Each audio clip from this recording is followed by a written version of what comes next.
there was one question I asked Prabhupada that was at the time in the movement, the shot heard around the world, because Prabhupada hadn't expressed this thought before, and it really shook people up. And I asked Prabhupada at one point, he was discussing karma. So you suffer because of your karma. So I said to Prabhupada, I didn't want to challenge him at all. I remember thinking, well, I don't want to challenge him, but I have this question. So the way I put it, Prabhupada said, Prabhupada, I asked you this very humbly. Do you get sick? Thinking that if he got sick, it's from karma. And Prabhupada said, oh yes, I get sick. And I said, but you're a pure devotee, and pure devotees shouldn't have karma. You clap your hands, and from the deities, your karma is gone, and you're not accumulating more karma, so why is it you're getting sick? And Prabhupada then said, oh, I'm not a pure devotee. He spoke very humbly. But I think he said, like, Radharani is blessing, something like that. I don't remember precisely. And then I pursued it a little further. Well, I said, well, why is it you suffer then? Is it the way Christ was suffering? Something like that. And Prabhupada said, the reason I suffer is because I have done one sinful thing. I have taken too many disciples. And when you take too many disciples, then you must suffer the sins of your disciples. The spiritual master suffers. And that was a very, very heavy thing Prabhupada said. And even though I wasn't in the society, I understood that was very heavy at that time. And the devotees there, they were awestruck. They were just walking to walls thinking that my sins are affecting Prabhupada. Because everyone had total affection for Prabhupada, and that my sins would affect it. So Prabhupada made that statement. And he said that my sinful activity is taking too many disciples, but for preaching purposes, I'm willing to take that suffering. Just for the sake of preaching, I'll take too many disciples. Prabhupada had talked about there being people in our movement who aren't devotees, that they're here for ulterior motives. And there was one person in particular on 2 occasions that he pointed out to me was of that mind. Someone who was very charismatic, very powerful, held a high position. Once he told me that he said he had been ill, and he said, all my disciples were praying for me to get well, except for this person, and he was praying for my death so he could take over. And another time there was, you probably remember the GBC disbanding back. There was a bunch of stuff that came up.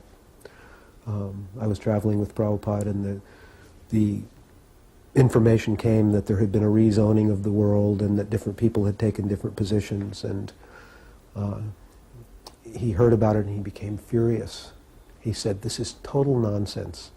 And he pointed out this person. He said, this person has spearheaded this just because he wants to take over the world.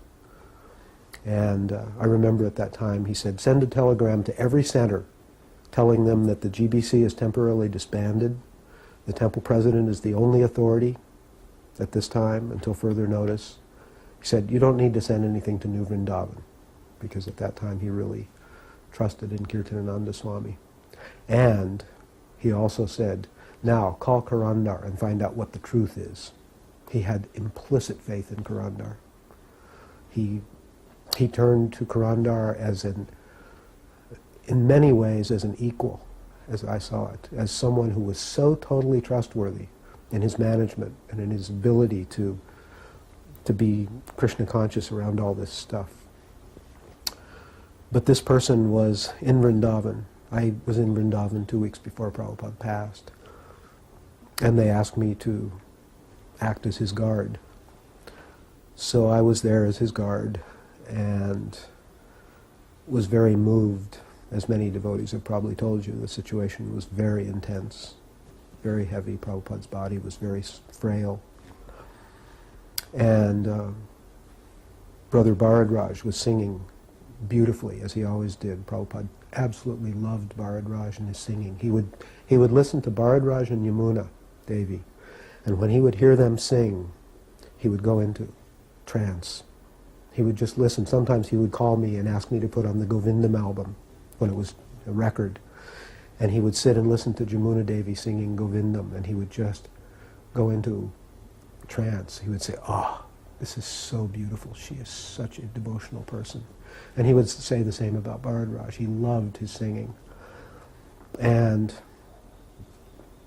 so Bharadwaj was singing one day for Prabhupada, and it was a very somber mood. He was in his room, devotees were all gathered around, everyone was sitting on the floor except this person who was sitting on a chair. And Bharadwaj was singing and he hit a note where his voice broke. He was emotional. And this person elbowed him and laughed and made fun of his making a mistake. This person was a singer and a musician himself. And I realized that I have a situation here that I have to decide what to do. I'm Prabhupada's guard. Prabhupada has told me this person is praying for his death. I see him in that mood. What do I do?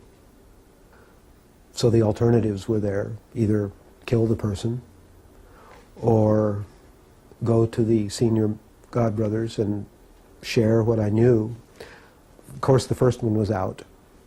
So the second one, I thought about it and I thought I wouldn't be heard. He wields power and I don't in the same way. And the third alternative was to leave because I couldn't see it. I couldn't be there and see that. So I left. And at that time, Kirtanananda was there very, very sincerely spearheading the group of devotees who were begging Prabhupada to stay. Please, Prabhupada, we can't do this without you right now. We're not advanced enough. We need you here. And I remember him crying and begging Prabhupada to stay. And Prabhupada just yawned. He said, all right, I'll stay. So because he said that, I thought he was going to stay. And I just realized I don't want to stir up trouble in this special time, and I can't watch it. So I left Vrindavan and left India. And 2 weeks later, Prabhupada passed. Another time in Mayapur, another important instruction, it was just myself and Prabhupada in his room, and he had been just finishing, he was writing some things and on his desk, and I just given him some coconut water, his dab, and I was in there straightening some things up and sat down just by the door and chatted a little bit while Prabhupada was working in there. So then Prabhupada's sister, Pisama, came, and I had her wait at the door first, and I said, Prabhupada, your sister's here, would you like to speak to us? Yes. Bring her in. So I opened the door to let Pisama in, and she came in and sat down, and they started speaking in Bengali. And so I got up to walk out the door, and I had a few things I thought I'd do before the rest of the people came for that evening. Just within a few minutes there, and Prabhupada looked at me and said, where are you going? I was just going outside. I said, no, come sit. So he had me sit down, and the conversation went on with his sister for about another 20 minutes, half hour. And I was thinking, I'm going to be chastised again. I've done so messed up again. And so I was just chanting, and I didn't know what was said. He was all Bengali. And then his sister finished, and she went out of the room, and Prabhupada turned to me. There was no one else there. Prabhupada turned to me and he said, a sannyasi is never alone in a room even with his mother or sister. And then he quoted that verse. Now, Prabhupada wasn't having to show anybody specifically like this, but yet that example was very instructive, that he hears Prabhupada and hears his sister, who's very old also, and it's his sister, but yet showing so much by the example. So, for all of our sannyasis out there, it's a wonderful verse. And showed Prabhupada was non-different. I mean, it wasn't that Prabhupada would say something and doing something else. In that way, he affected all of our hearts who were trying on the front of preaching, that our whole moments of appreciation, our movement was just the little time we got to spend with Prabhupada, and that he was pleased with what we're doing. But seeing his example, there was no dichotomy. There was no hypocrisy. Prabhupada Prabhupada. And as he spoke and as he put in the books is how so he lived his life. And that type of leader you can follow anywhere.